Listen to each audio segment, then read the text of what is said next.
Hey class, this is the week 4 discussion question 1 video post talking about the book of Zephaniah. And after watching the video, it was cool to get some insight on Zephaniah because similarly I was not too familiar with the book.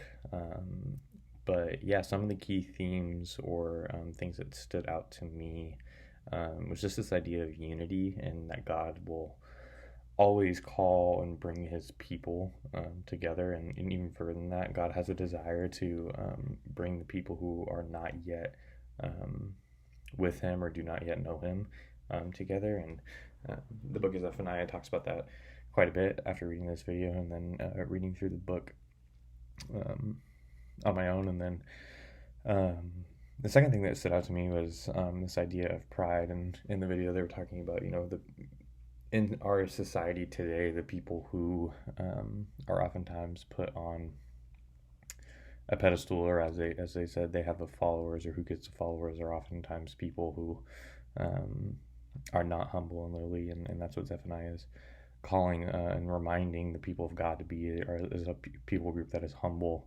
in that isn't prideful, and them talking about even in ministry how I think oftentimes um, we look at ministry as I think we can look at ministry as a position of pride, and I think that's when it becomes dangerous, and um, that's when you run into the not so great situations that we unfortunately keep seeing over and over again. But sorry, excuse me. Here Zephaniah is reminding us that our calling as a united people group of God is to be humble and to um, bring others into that in that vision who do not yet know God. So those are some of my key takeaways after watching the video, and I'm excited to hear what everybody else has to say.